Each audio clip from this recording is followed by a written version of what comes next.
I'm already in. Hi, everybody. Welcome to another edition, episode 95 of the Lab Epstein Hitting Podcast, Mechanical Breakdown Series, Volume 28, featuring Dodgers shortstop, Trea Turner. We bring in professional evaluator, successful business owner, former coach, friend, and co-host, Jake Epstein. What do you want, boy? I want some water right there and some baseball. Opening weekend. Woo! And the Masters. I knew you were going to bring up the Masters. How about Tiger? Tiger getting back in there. How is he doing? I don't even know if he has a real leg. He shot 1 under par on Thursday. Like, come on. It's pretty incredible. Pretty incredible. I think he bucks that theory that golf people and golf players, what's the proper terms? I'm not a golfer. I'm more of a tennis guy. Yeah. Was it golf? He's just a golfer. Yeah. Like golfer, he bucks that idea though that golfers are not athletes. He is a true athlete. He's just. I think he has a very different. I don't know. I've read a couple of his books or books about him, and he's just he's just wired differently. Yeah. And I think it was a challenge to him. I don't think it had anything to do with the fact it was the Masters or this and that. I think it was like, look, I'm beat up. My leg hurts. Everything hurts. I'm going to do this. Like, I'm going to prove that I can win the Masters. I already won it. 7 times or whatever he's won it. I don't know how many times he's won it. 6 times. I've already won the Masters. I'm going to try to do it after a reconstructed leg, after I almost died in a car accident. I think that's just how he rolls. It pumps him up. One of the guys asked him, said because he played the U.S. Open. I can't remember what year that was, 2008 maybe, in Torrey Pines, San Diego, with a broken leg. Like he had fractured his leg and he played, I don't remember the last 36 holes on a broken leg. And you could see him wince. And the guy asked him, how's your pain right now? How is it compared to that? He's like, it's way worse. Mm-hmm. Yeah. And the guy was like, you never even saw him wince out there. He wasn't moving real fast. And I don't know. He's just got a different mindset. And he's not as young as he be able to teach that. He's not as young as he once was. You mentioned baseball opening up on Thursday. I want to ask you, who do you have winning the World Series this year? Who's your pick? Brewers. Okay. I'm not going to play this game, though, by the way. I was asking you. I'm not going to pick. I don't pick this early. I wait until June. So right now we're picking preseason All-Americans. Right. So come June time, I will pick who I think will win the World Series. I'm not going to do it on whatever date this is coming out. This show debuts. Not happening. No way, Jose. Sorry. I picked the Braves last year in June, didn't I? Last year, June 2021. I picked the Braves and they won. Yeah. I'm probably when I pick in June again, I'll be right again. Probably. I'm right a lot. The Vegas odds, in case you're wondering, Vegas Insider, they have the Dodgers, the Blue Jays, Astros, Braves. Top 4 teams are the best odds to win the World Series. It's fair. Dodgers, Blue Jays, Astros, Braves? Yes. Astros are a little bit going a little bit under the radar this year. A little bit under the radar. People aren't picking them, talking about them as much. No. But they are a legitimate threat going forward. Well, there you go. Jimbo knows. Jimbo Podcast 21 at gmail.com. They know. So do the odds makers. Spencer Torkelson, shifting gears here, made the Tigers, by the way, and we did a mechanical breakdown series on him. It was volume 2, way back when, episode 16. And you said this about him. You gave his power on a scouting scale a 70, but you gave his average in mechanics between 40 and 50, 50 being average, 40 being a little bit below average. And not to throw you under the bus here, because I agreed with you. So we're both in the same boat. You didn't see the high average move. That was the one big point you made, though, why you gave him those numbers. You didn't see the big high average move that he makes in his swing to improve those numbers. Do you feel differently now? Do you stand by that? What is your take on 2022 Spencer Torkelson? Yeah, I haven't seen. I saw one highlight yesterday. I mean, he's just so quick. Yeah. He's so powerful. He's so quick. Very reminiscent of a Chris Bryant when Chris Bryant came up. So I would probably stick to not that he's going to hit 200, but I still, I'm thinking he's going to be a 250 to 260 type hitter with those moves. But he's super athletic and talented, and there's nothing wrong with hitting 250 or 260 because he's going to hit 30 home runs more. Okay, so then I don't think he's going to be a 300 hitter. Okay, but you're still sticking with the 70 power and saying that he can hit around 30 home runs. I absolutely think that. Are you surprised by his development? Are you a little bit shocked that he's coming up this early? Because keep in mind, he didn't play in 2020. He played last year in 2021, and he made the Tigers coming out of spring training in 2022, although he was drafted as a junior coming out of college. Nevertheless, though, he did miss an entire 2020, didn't play at all, along with all the rest of those guys who got drafted that year. Yeah. It's quick. I saw maybe the second half of this year. I mean, it's Detroit, right? They're they got to get guys in there, and but they're also, Detroit, but let's be serious now about Detroit. Let's take them seriously because they are a team. They're trying to now compete. AJ Hinch, manager, Carlos Correa, your shortstop. You've got things shored up. You've got better pitching. You've got, I'm sorry, Javi Baez, excuse me. You've got young pitchers, young stud pitchers. They're starting to want to compete now. There. Yeah. But I think you got to get your young guys in there. I think, it's not just this year, like they're looking for the next 5 years, with those guys. So it'll be fun to see now it's American League. So, you can have a DH too, but getting him big league at bats, go for it. Right. He's not going to, He's not. If you have him as your DH, it's not taking the foot off the pedal. Like he's going to get experience and he's going to probably produce this year. Right. He's going to produce 30 home runs, but he's going to score some runs. He's going to drive in runs. Yeah. Former number 1 overall pick, Spencer Torkelson, getting paid a lot of money. Yes. Yeah. We do have a listener interaction. We teased it a little bit last week. Mike did not follow up with a question, but this is his email that he sent to me, and it has to do with Trevor's story. We did a mechanical breakdown series on Trevor a couple of weeks ago. In fact, that was our last one, volume 27. So go back and listen to that. Apple, Google, Spotify, and of course, watch it on YouTube, the Lab Epstein Hitting Podcast YouTube page. But this is what Mike wrote, sent to us via jimbopodcast21@gmail.com. He writes, "Dear Jim and Jake, I just listened into the podcast and wanted to ask a question about Trevor Story's swing, but I have to watch Jake analysis first." Again, this is from a couple of weeks ago, this email. Xander Bogaerts is not locked up, but he can opt out after the season. That's a good point there by Mike, correcting us on that. Thank you very much. Also, too, there was a story out. Multiple sources are saying that there's a stalemate between the Red Sox and Bogaerts and trying to get an extension. So, Mike, that's a good point there. That's why the Red Sox got Story. I kind of agree with that, kind of don't.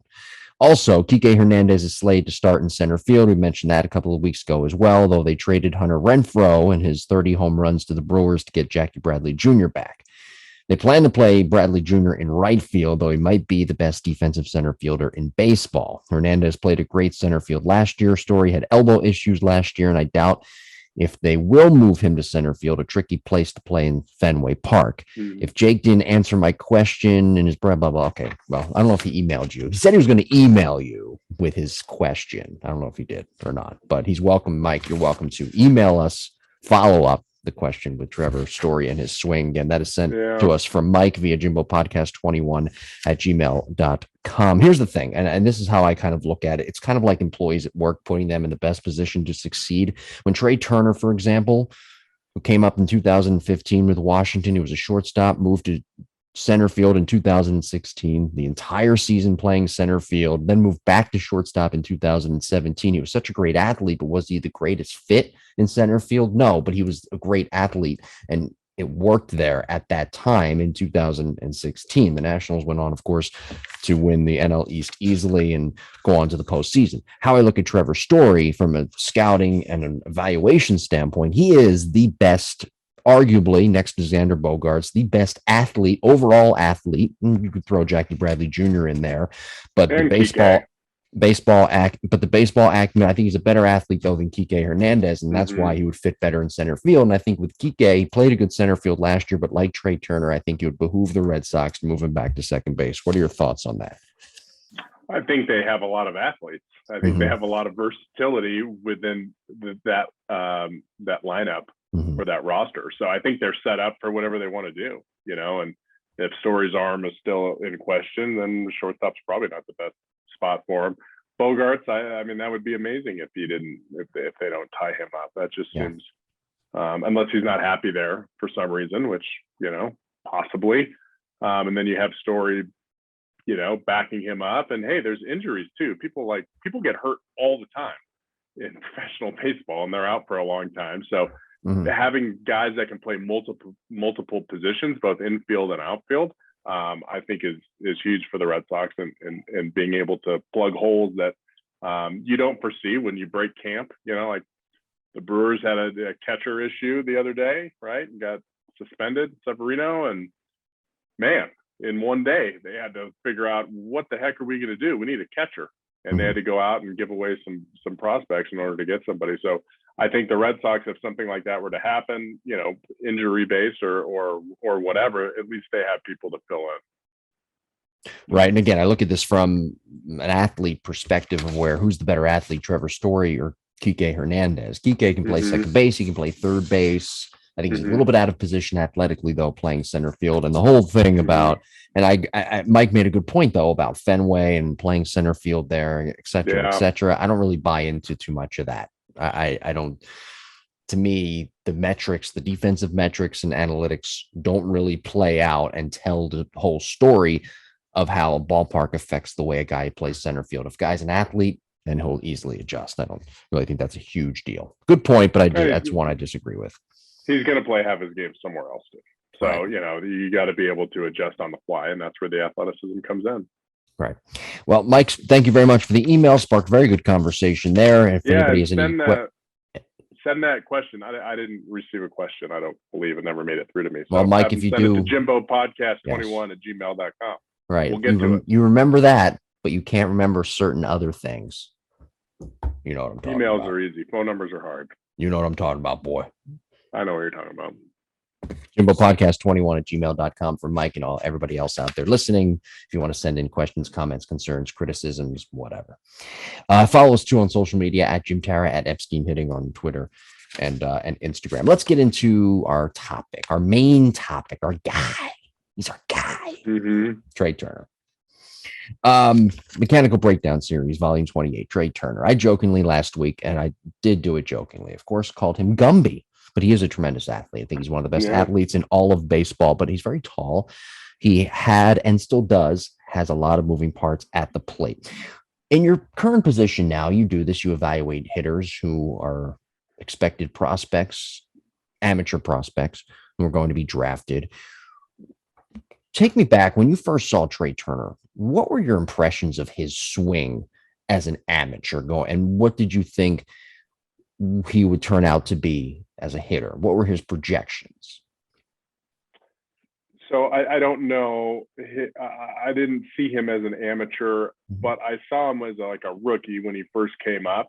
And I just remember him having a very flat swing. It always stuck out in my mind that there's this shortstop with a very, very level swing, as level to the ground as I've seen anyone in Major League Baseball, especially at that time.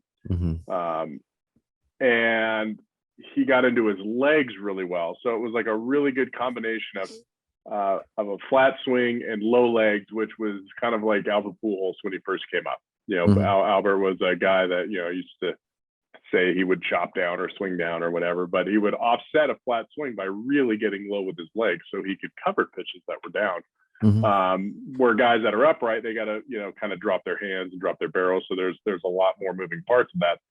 And if you're getting into your legs too much and you don't have a good hand path, that doesn't work either. So it was just a guy that, okay, here's a guy that's super, super athletic, very flat swing. He's going to be a good high ball hitter. I think it was before really guys were throwing a lot of high pitches like they are now, but he hit the ball hard. He was kind of a low launch angle kind of guy with that trajectory. And I thought that swing would play at the big league level with guys throwing hard. I did not project him to hit 20 to 30 home runs. I will say that. I wasn't like, oh, this guy's going to hit a home run. But the game's changed since he first came up. The balls are a lot harder, or maybe they're a lot harder, but there's a lot more home runs being hit, on balls that, are nobody hits the ball 95 anymore. It's like 95 is 105 off the bat. So Mhm. I feel like there's just a lot more home runs being hit, not necessarily higher launch angles for somebody like him. He's just going to hit more home runs because the ball's carrying. Right. But he's a guy that, creates a little more backspin and is able to use the whole field. So it's a perfect swing for him because he's fast. Like there's no reason for him to miss in the air, because if his misses are on the ground, he'll be able to sometimes beat balls out, or he's going to turn doubles into triples. Yeah, and keep in mind too that he played the bulk of his major league career and a huge chunk of his games in Nationals Park, which is not a small ballpark by any means, and he still is hitting a good amount of home runs. Mm-hmm. Yeah, if he hit the ball hard, mm-hmm. they're going to go. Right. They really are. If you square up balls and you square up the bottom half of the ball, which is impossible to do, but if you find barrels, if you find barrels mm-hmm. and you get to the bottom half of the ball, you're going to hit a lot of home runs. And he's the guy that makes a lot of solid contact. And if he's a quarter inch under the equator of the ball, it's going to go out of the park. Yeah. You mentioned last week about Turner, towards the end of the show, how impressed you were with his evolution as a hitter. What about that development? Kind of alluded to it there. What about that development, though, has impressed you the most? He probably knew what he was good at, right? He has kind of a high ball, belt high fastball kind of swing. Belly button he could get to. Mm-hmm. What I've noticed, though, is he is able to get to pitches down more. But most importantly, he's able to lay off pitches that are breaking down. So he's getting to fastballs that are down, but breaking balls, he's able to spit on those pitches, because when you have a flat swing, a very level swing, and the ball's changing planes and dropping, especially like a curveball, something that's more 12-6, that's breaking vertically. It's very difficult to get on plane with that unless you have more of an uppercut. That's why guys with big uppercuts tend to be good breaking ball hitters, because they're on plane with that downward trajectory, because they're swinging up more. So he's able to, his thought process of, hey, I know what pitches I'm good at. I know what pitches I hit well, and I'm going to create a swing that doesn't miss them. And that's what he's done. So if he gets a fastball from his thighs to his belly button, he's going to get a barrel on it. And fortunately for him, he has the vision, or he has the plan, or he has the approach to lay off of those depth, breaking balls early in the count, so that he finds himself in, advantageous positions, where he's ahead in the count. Now, what do you mean by advantageous? 1-0, 2-1, 2-0, 3-1. We don't have two strikes on us. We're ahead in the count. I had to ask. Yes, that was a good question. I mean, it's a big word, Jim. Not for LaSalle. No. I don't know if that was on the LaSalle entrance exam. No. Is LaSalle French? Sounds French. Is there something like? Hey, listen, Fran Dunphy just got hired as their head basketball coach. He's a Philadelphia legend. He's a Big Five legend, baby. We're going back to the Sweet 16. Trea Turner, I had to ask what advantageous meant, just to bust your balls. And not all of our listeners are actually smart, so some of them are, I'm sure, not. And the guy speaking as well. I mean, sometimes I say words I don't even know what they mean. So I think you were trying to bust my chops. Trea Turner making $21 million this year, and according to multiple sources, and the LA Times in particular, that's where I read this, there have been no movements in contract extension talks. Do you have any numbers you want to throw out there for him? What's his next contract look like? Because he will be a free agent after this year. More than 21. A year, yeah. 20. I'll tell you what, if he has a year like he had last year, he's going to be close to that $28 million. Are we looking at Trevor Story type numbers, though? What are we looking at? Because Bogarts might be on the market as well. Yeah. No, I would put him in that Story category for sure. Mm-hmm. Yeah. Yeah. And Bogarts, by the way, might actually set the market. Is he a Boris client? I think he is. Yeah, I don't know. So he is so Bogarts is a free agent. Bogarts, well, he can opt out.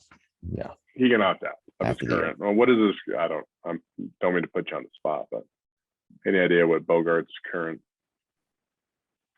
Sour is. I thought no, but I thought it was. You know what? I don't know. I'm not gonna even try. Not gonna even try to bullshit my way through this one. You know what it is? It's 20 million. It's 20 million. Is that Google what told me. who did? Who just told you? Google. Oh, all right. Yeah, You got to they get made our 20 million in 2021. you got to get our intern on some of these He questions signed that a you have. 6-year, $120 million. Right. That's what. Yeah. Okay. I thought it was 164 for whatever reason. That number stuck Okay. out in my head. Okay. So he makes what Turner makes right now, pretty Right. much. Yeah. Interesting shortstop. Interesting shortstop free agent market coming up in 2022, Because old Correa 2023. could probably re-enter the market too, right? He could if he could. Is it 1 year or 2 years he can opt out? He can opt out after, I want to say 2023, but if anybody wants to, again, Jimbo Podcast 21 at gmail.com. If you want to email us and correct us and tell us how wrong we are, please do. Yes. All right. Trea Turner. You ready? Yeah, are we going? You ready, Freddie? Yes, sir. All right. Here we go. Trea Turner, Mechanical Breakdown Series, Volume 28. I'm sorry. I hope you didn't hit record. I hit record. So we're recording. Trea Turner, slow motion. This is cool. It's a home run. He hit the left field. Check out where this pitch is. Okay, so we have the front view. This pitch may not even be a strike. And he is able to keep his barrel inside so that he doesn't hook it too much. Kind of a cool view here from the front. So I'm going to back this thing up a little bit so that we can see when he starts moving. So we got, the pitcher's breaking, right? Breaking his hands. And as he brings his arm back and up, what is Turner doing? He's bringing his foot up. Perfect timing because he's got a pretty good leg kick. And then when the ball's released there, we've talked about this at just about every single analysis we've done. You want to have your foot at the top of your stride. Okay. You don't want to be still going up. So if we look at Turner here, he's on his way down out of the hand. There's the hand. He's on his way down.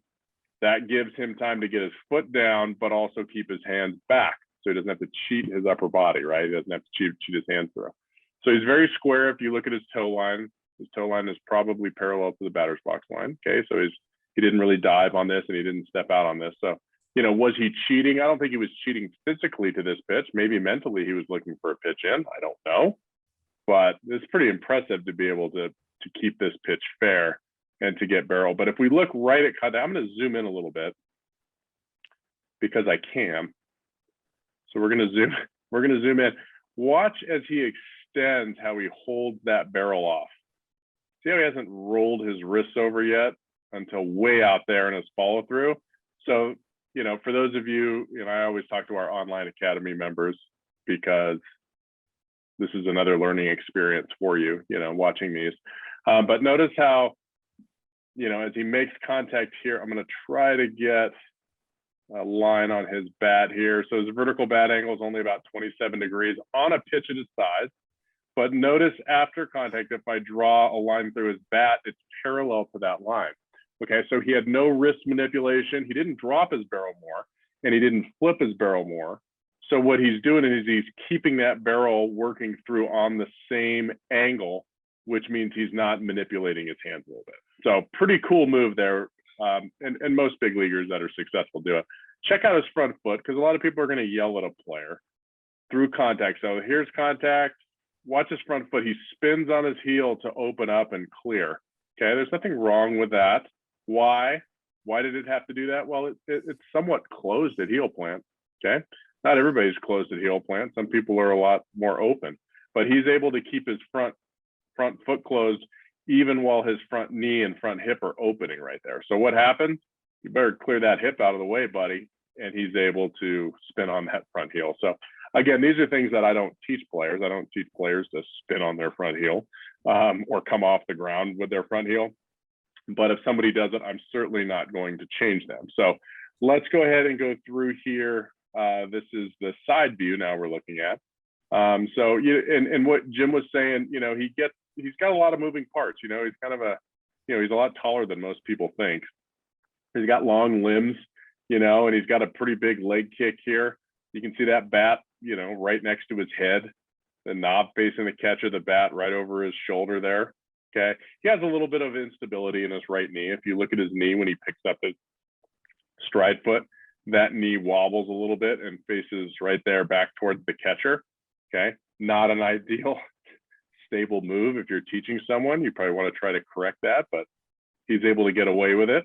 And then as he comes out of his stride, once he gets the heel plant, very balanced. I wish it didn't say slow motion right there so we could see where his back foot was, but he gets to a great heel plant position. You can see his chest is closed. His chest is facing behind home plate.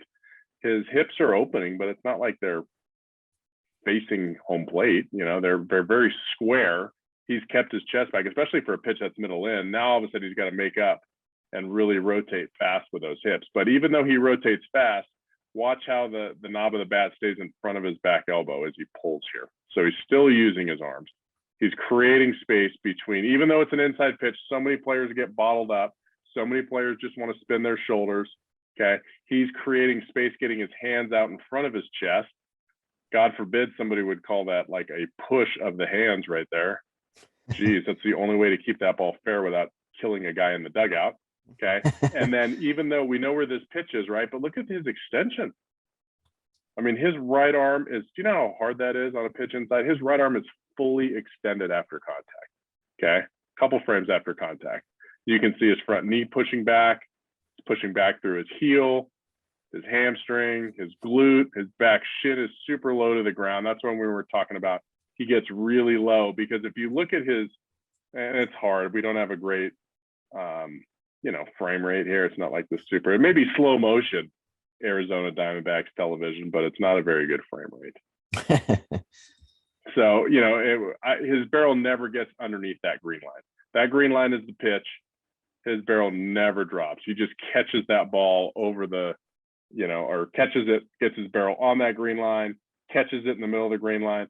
And again, he hit this ball out of the park to left field. So it's a cool swing for me, because, and you can see here's the exit trajectory of the ball, right? So if we do a little CSI action here, where did he make contact? Where those balls are intersecting. Okay, right there. So he made contact in front of his front toes. Good right arm. Okay, you can see his right arm angle is at point of contact. Oh no, his barrel's right about there. He's over 100 and he's at 128 degrees. He probably hit it at 115. Again, those are numbers very difficult when I see players hitting pitches middle in. They try to just kind of alligator arm everything, and a lot of times that right arm angle is at 90 to 100 degrees. So this is great, and what I like about him is, he's fast, and he's strong, but he's not like a massive guy. So Trea Turner, when he was 16 or 17, I don't know, but I'm guessing he was 150 pounds. Like, he looks to me like he was probably 100, maybe 165 pounds when he was a junior in high school. Okay. Mm-hmm. He wasn't 200 pounds. And so his swing was set up for that. Like, he was a flat swinger. There's no reason to dump the barrel and hit fly balls when you're 160 pounds, because those fly balls aren't going to go out of the park. But yet it still plays. So even though, he's now, I don't know what he weighs, 195 pounds or so, that would be my guess. Even though he's bigger now and he's stronger and he's super athletic, he kind of kept his line drive swing. It's just now those line drives go, 390 feet instead of 290 feet. So great swing. We can learn a lot from this, because this is a swing that I would try to teach a 10-year-old. Okay, this is a swing plan I would teach a 10-year-old. Absolutely. Maybe not, having his knee wobble like that. But from launch to contact, it is a thing of beauty. Getting down and into his right leg, pushing back with his front leg, creating a nice angle there from his front shin all the way back up through his hip. I would absolutely teach this to any young player, because you can always change from there. You're going to find barrels with this swing. And then if you become big and slow, then, okay, we can, maybe drop the barrel a little bit more, so our misses are in the air instead of, if we're 230 pounds or 240 pounds, we don't run well. Now, all of a sudden, we can, our misses can be fly balls to right field that go 390 feet, instead of a ground ball somewhere. So Um, anyway, I'm a big Justin Turner fan. And then that one slide he had into home plate where he slid and popped up and he looked like Superman. That was pretty cool too. You're talking about Trea Turner. You said Yeah, Justin what'd I Turner. say? Justin. You're also a Justin Turner fan. I am a Justin Turner fan. Yeah. I'm also a Tina Turner fan. Not so much Ike.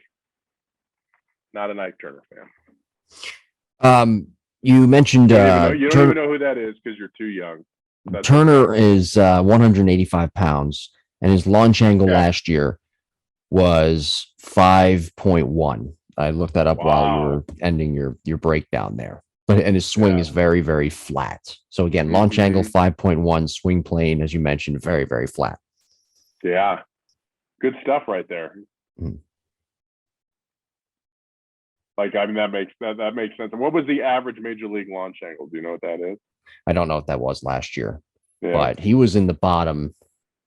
He was in the bottom with the 5.1. Yeah. Yeah. And he still hit 27 home runs. Yes. It just goes to show you how strong he is. He may hit more than that. I don't know how many he hit. I thought he hit at least 27. Yeah.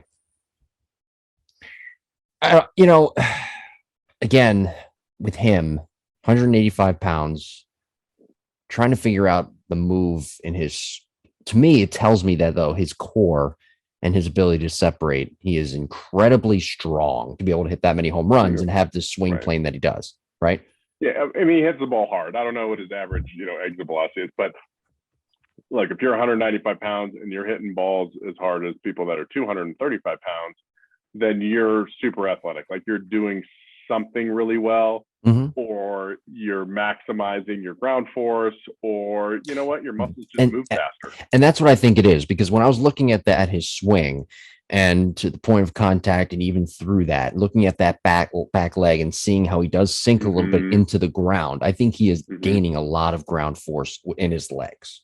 Yeah, and if you look at his front foot, we talked about his front foot, like almost coming off the ground, because almost both feet off the ground, because he's pushing back so hard and he's trying to clear that front side. So yeah, I mean, he's a guy that, look, when you're not as big, you got to kind of swing harder, and I bet as a young player, he swung hard.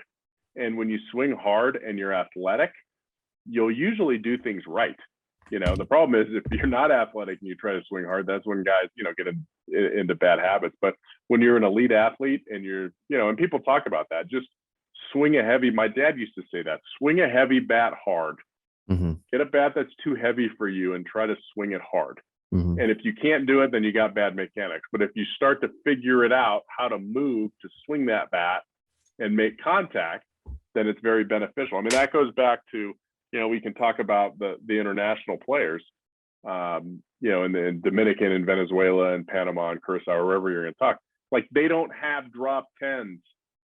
They don't have drop 12s. They're 8 years old and they have this old wood bat that is laying on the ground. They probably have screws in it because it's broken and nobody else can use it in a game. And that's what they're starting to swing with. Okay. And could we do that here in the United States? It's not very fun to play an 8U tournament with a wood bat and the ball never leaves the infield. Yeah. Okay. Yeah. So, that's what my grandfather used to use when he was playing way back when. They would play triple headers in South Philadelphia. Born and raised. They would play triple headers in South Philadelphia. And if they, you just say that, and if they, are we going to go there? No, we're not going to go there. No, we're not going to go there. But I was going to say, the playground is where I spent most of my days. Right. Well, my grandfather spent most of his days, most of his Sundays playing baseball, triple headers. He used to tell me the story. They would break the bat. They would break their bats, but they would just have to tape them back up and keep using them.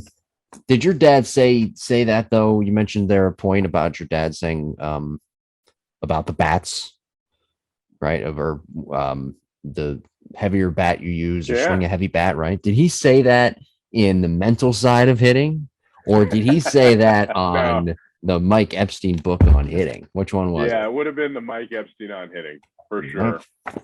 There's some good stuff here. In fact, I found, for the audience watching on YouTube, and I'll try to paint the picture on the audio side, I found some good topic ideas in some of these couple of these books here. One of them coming up, episode 101. It'll be the premise will be keeping it simple for success. We'll call the title of the episode something else though. Okay.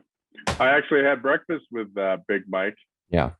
It was his birthday, 79 years old. Oh, today's his birthday. Yeah. So he is a couple days ago. 3 days a couple days ago. So he is not Aquarius. It's not an Aquarius season, is it? He was born without an astronomical sign. So yeah. Sure. You know, Big you're Mike. probably right because you just said astronomical. It's actually astrological. So I'm guessing he was probably born without it. Without a planet, too. Yeah. No planet. All righty. Man, come on. It's late.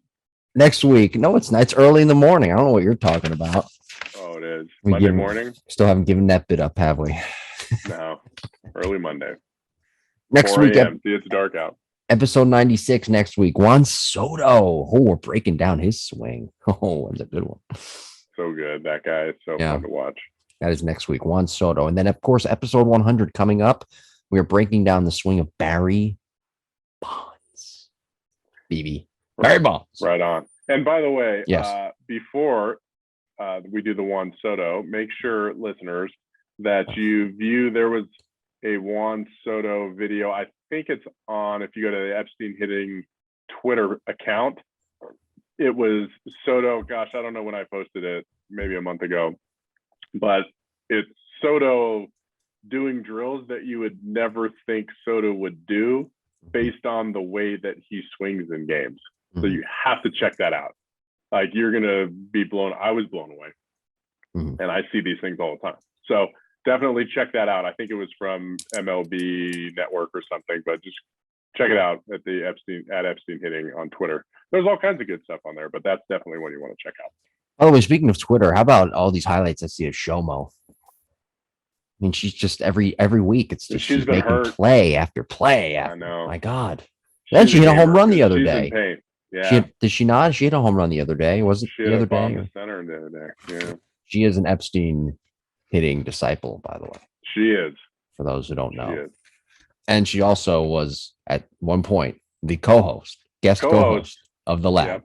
Epstein. I can't believe you let me back into the chair after that. I know. So next week, Juan Soto.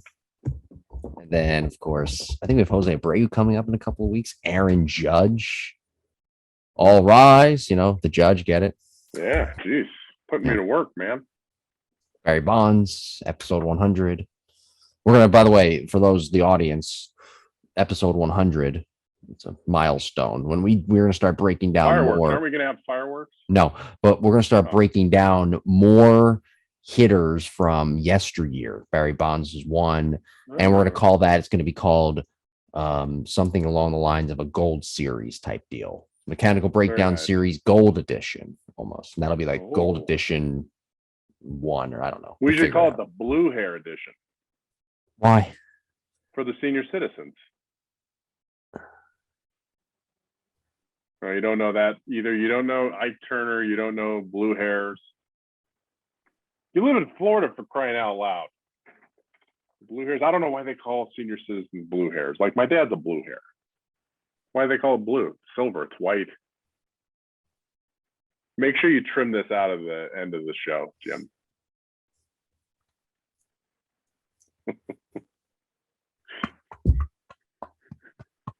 Cut. Is this on our outtakes? Can't wait to do Juan Soto next week. What do you got coming up at the lab? I'm going to start preparing. I'm going to be at the lab next week. So all you Texans, get ready, because I'm coming to yell at some people. Uh-oh. What's going on? I get to see what's going on. Drama. We got some drama. No, it's just me. I always have to, make sure I yell so they know that I'm serious when I say, sit down on that back leg. Get lower. No, I'm going down there. What do we got going on? Same stuff, man. Getting players better. So we do. And preparing for summer camps. TheLabBCS.com. Yeah, you can visit us. College Station, 2018 Peach Creek Road. I got you, my brother. Thank you. All right. Well, that does it for this edition of The Lab. Next week, Juan Soto. Have a great week. We'll talk to you then. Take care.